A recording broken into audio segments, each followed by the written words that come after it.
Fish Venkat గారి మేనమామ ఇప్పుడు మనతో పాటు ఉన్నారు. ఆయనతో మాట్లాడి ఆయన గురించి అన్ని విషయాలు కూడా తెలుసుకునే ప్రయత్నం చేద్దాం. సార్, మిమ్మల్ని బాధ పెట్టాలన్న ఉద్దేశం కాదు, కాకపోతే ఆయన ఎంతోమంది నవ్వించిన వ్యక్తి ఫిష్ వెంకట్. అంటే ప్రతి ఒక్కరిలో కూడా ఒక స్మైల్ అనేది వస్తుంది. అలాంటిది ఈరోజు ఆయన లేకపోవడం అనేది చాలా బాధాకరం అనే చెప్పాలి. మీతో ఏ విధంగా ఉండేవారు? ఫ్రీగా ఉంటున్నాం.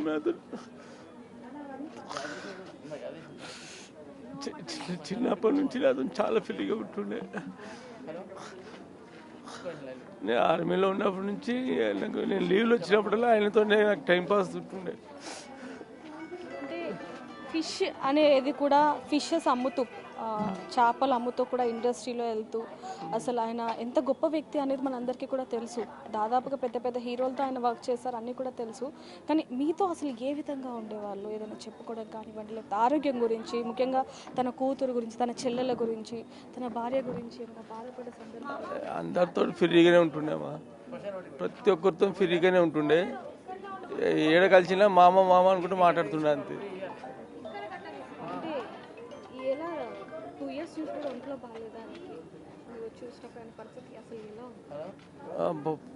లాస్ట్ టైం కాళ్ళకు అయినప్పుడు కూడా మేము చూసాము, అప్పుడు కూడా చాలా సంజాయించాము. ఇక ఆయన పరిస్థితి కొద్దిగా ఆయనకు కూడా కొద్దిగా ఒంటో బాగాలేక ఆయన మేము వారి అమ్మగారితో కూడా మాట్లాడినప్పుడు తాగుడికి బానిస అవ్వటం వల్ల ఇండస్ట్రీలో మంచి పేరు ఉంది, పెద్ద పెద్ద హీరోలతో చేశారు, అంతా బాగానే ఉంది. కానీ తాగుడు అనేది ఆయన్ని బానిసం చేసింది అంటూ కూడా ఆయన తల్లి రోధిస్తున్నారు. మేము చెప్పలేమమ్మా, ఎందుకంటే మా ముంగట అయితే తాగడు. ఆయన మా ముంగట మంచిగానే ఉంటాడు, ప్రేమగా ఉంటాడు, మాతో భయం కూడా ఉంటుండే. తాగుడు విషయం మేము ఏం చెప్పలేము, ఎందుకంటే మాతో ఎంత ఫ్రీగా ఉంటుండే అంటే అంత తాగకుండా మంచి మాట్లాడుతుండే. మంచి వ్యక్తిని కోల్పోయిందని చెప్తున్నాం. ముఖ్యంగా సినీ ఇండస్ట్రీ అంటే ఎంత పెద్ద పెద్ద వ్యక్తులు ఉంటారో మన అందరికీ తెలిసింది. ఏదైనా చిన్న ఆపద వచ్చినా సరే ఇండస్ట్రీ మొత్తం ఆదుకుంటుంది.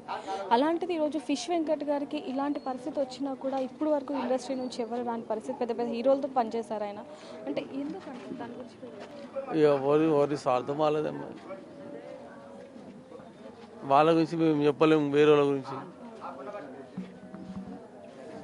2 సంవత్సరాలుగా ఆయన ఆరోగ్యం ఎలా ఉంది అనేది మొత్తం అందరికీ తెలుసు, 2 తెలుగు రాష్ట్రాల ప్రజలందరికీ తెలుసు. కానీ ఇండస్ట్రీ మాత్రం ఇప్పటి వరకు కూడా స్పందించిన పరిస్థితి అంటూ కూడా కొన్ని వార్తలు వినిపిస్తున్నాయి. అలాగే ఫిష్ వెంకట్ గారి తల్లి, భార్య, కూతురు కూడా అదే ఆరోపిస్తున్నారు. ఒక్కొక్క హీరో అయినా వాళ్ళకి ఎంత తోస్తే అంత సాయం చేసిన ఈరోజు మా తండ్రి బతికి ఉండేవారు అంటూ కూడా వాళ్ళ ఇండస్ట్రీ సహాయం చేయలేదంటే అది వాళ్ళ ఉద్దేశం ఏమున్నదో మనకు తెలియదు. ఇండస్ట్రీ వాళ్ళు ఏం చేస్తారో వాళ్ళు మాట్లాడుకున్నారా, వాళ్ళ ఇండస్ట్రీలో వాళ్ళ మీటింగ్ ఉంటుంది, ప్రెస్ మీట్లో వాళ్ళు మాట్లాడుకోవాలా, వాళ్ళు చేసిన తర్వాతనే వాళ్ళ అభిప్రాయాలు తెలపాలి. వాళ్ళు బహుశా మాట్లాడుకునవచ్చు, తెలుపుతారొచ్చు. అంటే మీకు ఎలా అనిపించేది మీ అల్లుడిని ఆ టీవీలో ఆ హీరోల పక్కన చూస్తున్నప్పుడు? అసలు ఎలా అనిపించేది మీ ఫీలింగ్? మా అల్లుడు చిన్నప్పటి నుంచి చూస్తున్నాం మేము. అంతే, నా ఎంబడి కూడా చేసిండు. నా ఎంబడి నేను రియల్ ఎస్టేట్ చేసిన, నా ఎంబడి కూడా రియల్ ఎస్టేట్లో చేసిండు. నా ఎంబడి వ్యక్తి లేకపోవడం అనేది చాలా బాధాకరం అనేది. ఫ్యామిలీ మొత్తమే కాదు, ఫిలిం ఇండస్ట్రీ కూడా కోల్పోయినట్టే లెక్క. ఎందుకంటే మంచి కామెడీ, మంచి నటుడు కదా.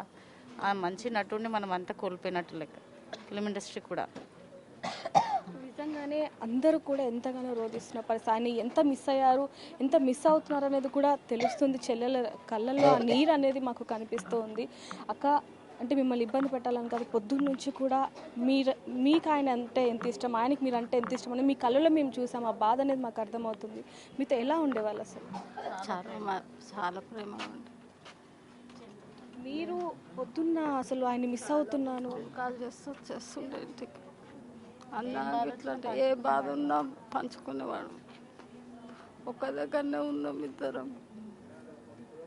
ఆయన ఆరోగ్యం బాగాలేదు అన్నప్పటి నుంచి కూడా కొంచెం జాగ్రత్తగా ఉండుంటే. పోయిన 2 సార్లు పోయినా బెదిరించిండు, రాలేవు అనేసి బెదిరించిండు కూడా. బాబాకు మంచి లేదని ధైర్యం చెప్పిండు. మా ఆయనకు మంచి లేకపోతే కూడా 2-3 సార్లు ఆయననే ధైర్యం చెప్పిండు. నేనున్నా బేట, ఏడున్నా చూపెడతా, నాకు ఒక ఫోన్ చేయి చాలు అన్నాడు. వచ్చిండు, చూపెడుతుండే కూడా అట్లా. 7 గంటలకి తీసుకుపోతుండే, డాక్టర్ల దగ్గర తీసుకుపోయి డాక్టర్లతో కూడా మాట్లాడుతుండే. మీతో ఎంత బాగుండే వాళ్ళు అనేది మాకు పొద్దున్న అర్థమైంది. ఎందుకంటే మీరు ఆయన్ని అంటే ఇంకా నేను చూడలేను పొద్దున్న నుంచి మా అన్నని ఇంకా చూసుకోలేను అనే బాధ మీ మాటల్లో మీ కళ్ళల్లో మాకు అందరికీ కూడా కనిపించింది. మేమే అసలు చూడలేని పరిస్థితి. చాలా ఉంది, నన్ను మస్తు లైక్ చేస్తాడు. సొంత అక్క కూడా తిడుతుండే, ఆలోచనలు మస్తు లైక్ చేస్తాడు నన్ను. మా అన్నను మళ్ళీ చూడలేను నేను, అది బాధ అవుతుంది నాకు. చివరిసారిగా ఏం మాట్లాడారు? ఒక్క మాట చెప్పండి. వచ్చినవా అన్నాడు, వచ్చిన అన్న వచ్చినవా బావ ఎట్లుండు అన్నాడు, మంచిగా ఉండు అన్న. లేసి కూకున పెట్టి అన్నాడు, కూకున పెట్టించిన. నీళ్ళు తాగిపోయమన్నాడు, నీళ్ళు కూడా తాగిపించి అంతే. లాస్ట్ మాట కదా ఇక ఏమన్నా తింటావా అన్న అంటే ఉప్మా ఉప్మా అన్నాడు. అంత కళ్ళు మూసిండు. ఉప్మా అన్నాడు, కళ్ళు మూసిండు అంతే. ఆయనకి బాగా ఇష్టమైన కర్రీ ఏంటమ్మా మీ చేతులతో మీరు వండి పెట్టినది? అన్ని తింటుండే ఇష్టంగానే. మిమ్మల్ని ఎందుకు ఈ ప్రశ్న అడుగుతున్నానంటే మీరంటే ఆయనకి చాలా ఇష్టం, ఆయన అంటే మీకు చాలా ఇష్టం కాబట్టి. అంటే ఇండస్ట్రీ నుంచి ఎంత పెద్ద హీరోలతో పనిచేశారు మీ అన్నయ్య, ఆ సినిమాలన్నీ కూడా మీరు చూసి ఉండొచ్చు. ఆది కావచ్చు, అన్ని పెద్ద పెద్ద గుడ్డు లేని తినబోతుండే. దానికి పలుచు పులుసు కాంబినేషన్ ఉంటుండే. పలుచు పులుసు బాగా అడుగుతుండే, పలుచు పులుసు కావాలంటుండే. మంది హీరోలతో చేసినప్పటికీ ఇప్పుడు కూడా గబ్బర్ సింగ్ టీం తప్ప ఇంకొక ఆర్టిస్ట్ని మనం చూడట్లేదు. ఇప్పటి నుంచే కాదు, గత 2 సంవత్సరాల నుంచి ఆయనకు ఆరోగ్యం బాగాలేనప్పటి నుంచి కూడా కేవలం గబ్బర్ సింగ్ టీం ఒక్కడానికి తోడుగా ఉన్నారు, ఎవరు కూడా లేరు. ఎందుకని అసలు? అంటే ఏమో నాకు ఇక అవి తెలియదు, ఏం చేస్తారో తెలియదు. అది అమ్మ కడుగు. ఎలా ఉండేవారు? అన్నయ్య మంచిగా ఉండే మాతో ఉండే. ఫోన్ చేస్తే వచ్చిండు, ఫోన్ చేస్తే వచ్చేది అన్నయ్య. అసలు ఒక క్షణం ఒకవేళ షూటింగ్లో ఉన్నా కానీ ఫోన్ చేసినా వచ్చేటోడు అన్నయ్య. అన్నయ్యకి పచ్చిపులుసు, ఎన్ని కూరలు ఉన్నా పచ్చిపులుసు అంటే చాలా ఇష్టం. గుడ్డు పచ్చిపులుసే, అన్ని తెచ్చుకున్నా అవే తినేటోడు. అదంటే ప్రాణం అన్నయ్యకి. ఎన్ని వండినా అది కావాలనేది, ఎంత నైట్ వచ్చినప్పుడు ఇంత పచ్చిపులుసు చేయమ్మా అనేటోడు.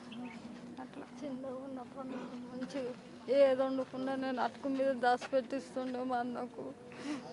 1 గంటకు 2 గంటలకైనా ఇట్లా తలుపు కొడుతుండే, భాగ్య అని అటుకు మీదకి తీసి మెల్లగా పెడుతుండే. మా డాడీ చెప్తుండే టైంకి ఇంటికి రావాలని. వచ్చి కిటికీలకని భాగ్యమ్మ అంటే మీదకని అటుకు మీదకని తీసి ఆ రాత్రి తినిపించి వండ పెట్టుకుంటుండే. అంత మంచిగా ఉండే. చిన్నగా ఉన్నప్పుడు మా అన్నని మిస్ అయినా చాలా బాధ అవుతుంది. మళ్ళా కనబడడం అన్న చూడొచ్చు ఆ చెల్లెల ఆవేదన. రేపటి నుంచి నేను మా అన్నయ్యని చూడలేను అన్న బాధ వాళ్ళ మాటల్లో, వాళ్ళ కళ్ళలో మనందరికీ కూడా తెలుస్తూనే ఉంది. ఇప్పుడిప్పుడే ఆయన సన్నిహితులు కావచ్చు, ఆయన స్నేహితులు కూడా అందరూ కూడా ఆయన్ని చివరిసారిగా చూడడానికైతే ఇక్కడికి వస్తున్న పరిస్థితి. ఆ కుటుంబానికి కూడా ధైర్యం ఇస్తున్న పరిస్థితి అని చెప్పొచ్చు. మేము ఎప్పుడు మీకు తోడుగా ఉంటామంటూ కూడా ఆ కుటుంబానికి చెప్తున్న పరిస్థితి కనిపిస్తుందని చెప్పొచ్చు. ఏదైనప్పటికీ సినీ ఇండస్ట్రీ అలాగే ఒక మంచి కమెడియన్ని కోల్పోయిన పరిస్థితి కనిపిస్తుంది. ఒక చెల్లెలకి ఒక అన్నయ్య కోల్పోయిన పరిస్థితి కనిపిస్తుందని చెప్పొచ్చు. ఆయన ఆత్మకి శాంతి చేకూరాలని, అలాగే ఆయన కుటుంబానికి మనోధైర్యాన్ని ఇవ్వాలని కూడా మనం ఆ దేవుని ప్రార్థిద్దాం. అనేక వీడియోల కోసం చూస్తూనే ఉండండి బిగ్ టీవీ.